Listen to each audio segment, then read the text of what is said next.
Do not be the slave of your mind. Let the mind be your slave. Many of you probably have smoked or smoke. Now, if you were to sit in a room for 4 hours and are not allowed to smoke, can you sit peacefully and not become fidgety or anxious or worried that I haven't smoked since 6:58 when I walked into this room? Can the mind just be content, be at peace that it's okay, that I've been here for over an hour and I've not smoked? Or is it that when you walk out at 9 o'clock, the hand goes instantly in or to the wherever it is that you've kept your packet and wants to pick it up? So then the question arises, is that enjoying me? Or am I enjoying that? Because if I'm enjoying that, then I should pick it up, light it when I feel like it. Not that my mind is constantly being reminded by it, whatever it is to each one of us, that I haven't.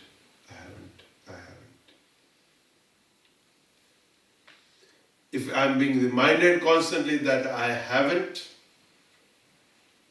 that I have not, then know that I am its slave. But this shift happens that when you feel like doing something, you wish to do something, you go and do something, and you thoroughly enjoy it.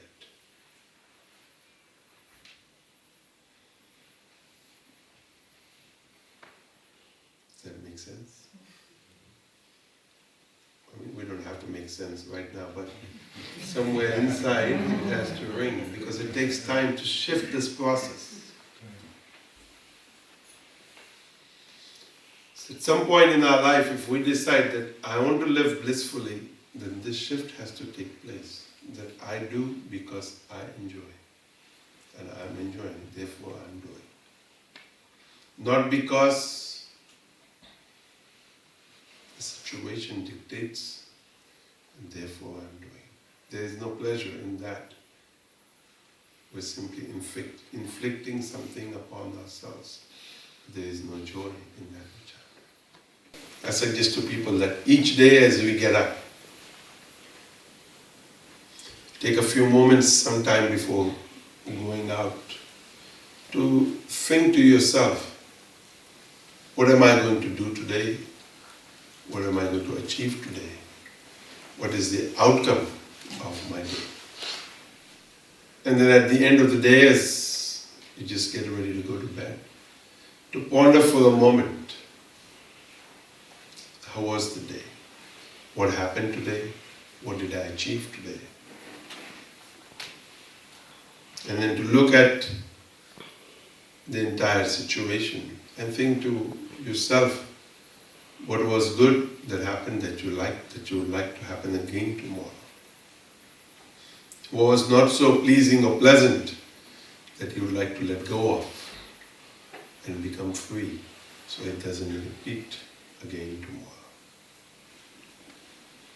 Instead of carrying a burden, you will feel light, you will feel joy, you will feel love, and then wherever we go, that is what we will take with us. Simply, to me, this is how I see, understand, and experience living blissfully. It is not magic that is going to happen. It's not a miracle somebody is going to perform, but through a process of observing, witnessing, bringing about a shift in the perception, all of a sudden we become aware of the joy that exists in life. And it's simply a shift in our own process of thinking of the mind. As soon as we do that, everywhere we see, everywhere we go, everything we do is filled with bliss. So find time each day to think to go through a process to look at what is happening. Find time each day to sit in your own company, minus everything else. Because the most important thing, as Baba would say, is to love ourselves. Love who I am. And then share that love, share that feeling with everyone. Oftentimes I say, people think darshan means to go bring a gift, to offer something, to say something. But really darshan means to see, to look. And what is it that we want to see? What is it that we want to look? We want to absorb the state that we want to experience within ourselves. And so if we can, as we come to satsang, take a look not so much outside ourselves, take a look within, inside.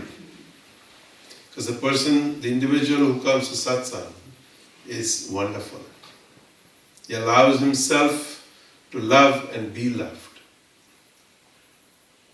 And if that can be experienced and seen by each and every one of us, then hopefully as we go out of satsang, we take that image, that vision, that picture, that sight that we have seen. Because we realize that is who I really am.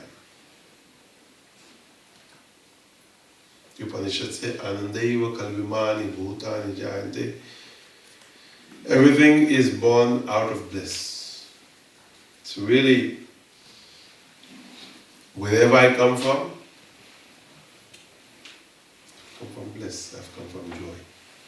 But somewhere I have forgotten, I have lost the source from where I have come. And so therefore, I'm thinking that I have to find it somewhere else, look for it somewhere else. But the sage tells, you don't have to go anywhere, you don't have to do anything, just go inside yourself. That's why we have satsang, that's why we do satsang, and that's why again and again the sages tell us, keep coming back, keep chanting, keep meditating, keep listening, keep reminding yourself. We hear the same thing again and again, we remember it often, sometimes the mind forgets. And hopefully, as time goes on, the mind remembers more and forgets less. And play with yourself when somebody asks you, how are you today? Pause for a moment and think. They get worried. Because we are so used to saying, fine, okay, or whatever it is that you say. And then one just goes on. But if you pause for a moment in your answer, you worry something's wrong with him or her. And actually then you can have a laugh. Because you've now made them think, how are you today?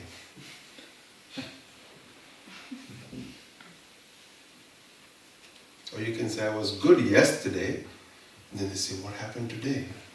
And you say, nothing, I'm still fine.